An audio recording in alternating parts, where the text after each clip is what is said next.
Added 1 drop of dye to each glass of water here. Cold. This is a little warmer than room temperature. A bit warmer than room temperature. And this water is quite warm. You can see the dye spreading out. It's moving from a place of high concentration where the drop started to a place of lower concentration in the clear water, formerly clear. Clearly, temperature has some effect on how quickly the dye spreads out. This process of dye spreading out from a place of high concentration to low concentration is called diffusion. We've just seen an example of diffusion of food coloring in water of different temperatures, and a question we might ask is, how can we model that behavior with an equation? We have a famous equation called the diffusion equation, which looks like this. It says that the first time derivative of some quantity p is proportional to the second spatial derivative of that quantity. Meaning the more curved this function is in space, the more rapidly it changes in time. So this function is going to increase in places where it's curved up, decrease in places where it's curved down. We'll see more about what that means shortly. The question is, how do random walks lead to the diffusion equation that we've just seen? Let's take a random walk. If I roll a head, I'll step right. If I roll a tail, I'll step left. And I'll take a walk of many steps. So let's imagine we know the probability of a particle being located at some location x at time t. And we know that probability throughout space. We're going to keep track of it here. I know the probability of being to the left at that same time t, and let's call that location x minus dx. So each of these boxes will be located a distance dx from each other. Here's the probability of being located at x plus dx, etc., all the way to probability of being located at 0 at time t, or being located at the full size of my system, L, at time t.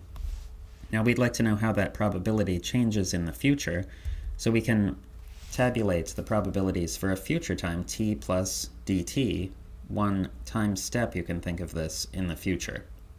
And what I'd really like to know is, how do I get from the probability of being at x at time t to being at x at time t plus delta t? So how can I move into the future with this probability?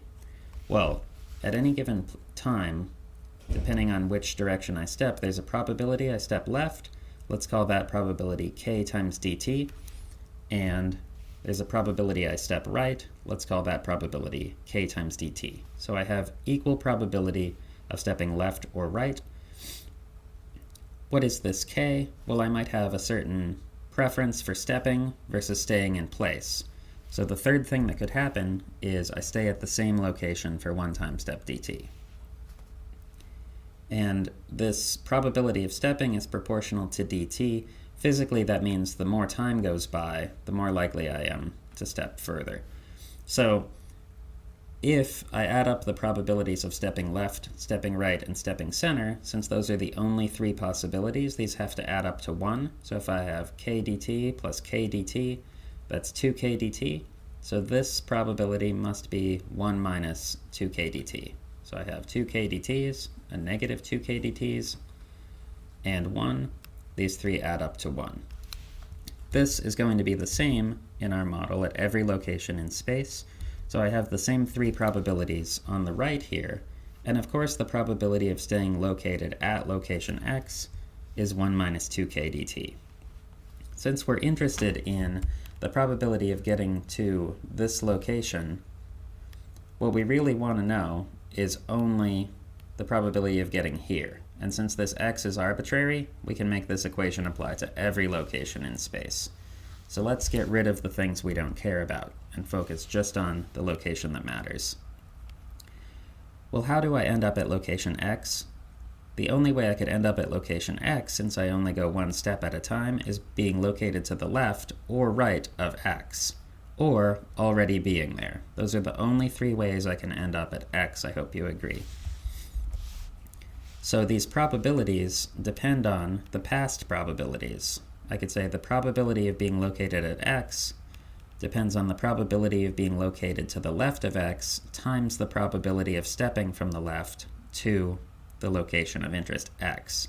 or the probability of already being there times the probability of staying there. The third and only other possibility is the probability of being located to the right times the probability of stepping to the left to end up at this location. So the probability of being at x at that future time t plus dt is the probability of coming there from the left, which is the probability of already being at the left at that previous time, times the probability of stepping, plus the probability of already being there but staying, plus the probability of being to the right, but stepping to the left. So we have 3 contributing probabilities to ending up at this location. We'd like to see if we can separate this into some more meaningful derivative terms. So let's split out this term, p of x and t, into 2 parts. I'll split out these 2 factors here, like so. So I've taken the 1 times p of xt and the minus 2k dt p of x and t. So notice I've got time t here. All of these are at time t. And I have this center location. Here I have a combination involving the left point, the right point, and 2 times the middle point. What can we do further to separate this out? Well, I can move this p of x and t to the other side of the equation and group 2 terms that both relate to x, but at different times. And what I'm thinking when I do that is I want to see if I can get the time derivative to appear here. So let's see if I can get an expression for the definition of the time derivative. So I have moving this equation to the other side of the, moving this term to the other side of the equation. I have p of x and t plus dt minus p of x and t, so I have a difference in time. That's starting to look good. I notice I have a dt over here that I'd really like to tuck under there and make this look like a derivative, a change in p over a change in t. So I know that's going to be my next move. Let's take a look at how that works. We move our dt down here. So now I have a very nice expression that looks very much like the derivative of p with respect to t. And over here, I see that all my changes are in space, not in time, which you might recall is what we're looking for. Let's split this 2p of x and t into 2 parts. So I'm just subtracting that same p of x and t twice. I can group each of those with one of these purple and green terms representing the change on the right and the change on the left. Let's see how that looks. I have a nice right point here. The right point minus the center point, so that represents the slope of this p function in going from the red to the purple point, the center to the right. And here I have a difference between the red and the green, but I notice I'd like to subtract this point, going from center to left. So let's see if we can rearrange that. I can regroup these terms. So I have p of x plus dx minus p of x, and then I have subtracted from that p of x minus p of x minus dx. So I'm taking the slope on the right with respect to x minus the slope on the left with respect to x. Now what do you call, I know the slope is the first derivative, so what's the change in slope? Well, that's just the second derivative. So here we have an expression that looks like the second derivative with respect to x of p.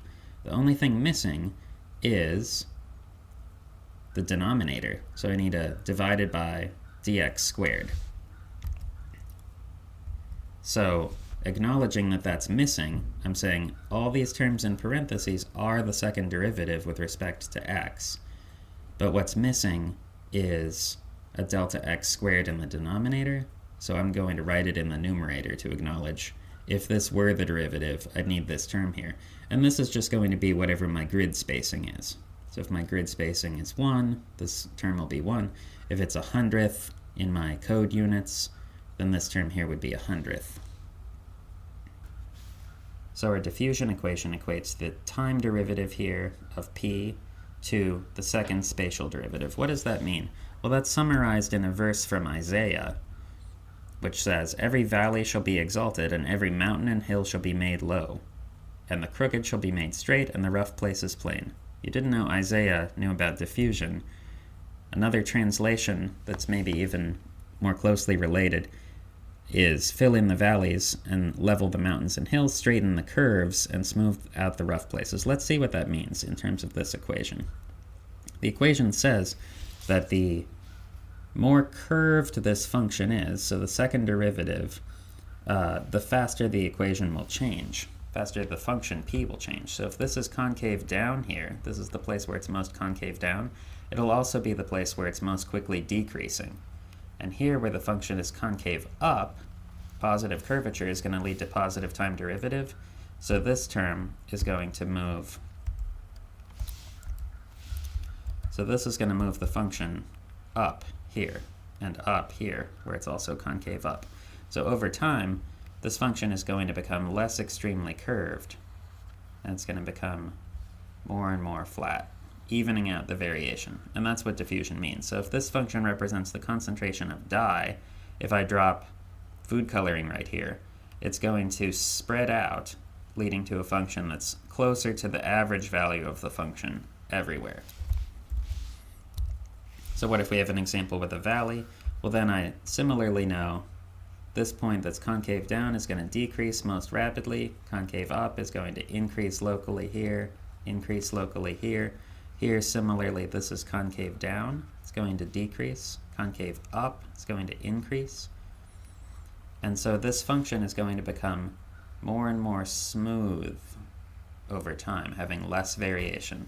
And that is how these random walks of the particles making up that solution lead to this equation describing it in a continuous way that we can build into a code and describe this behavior.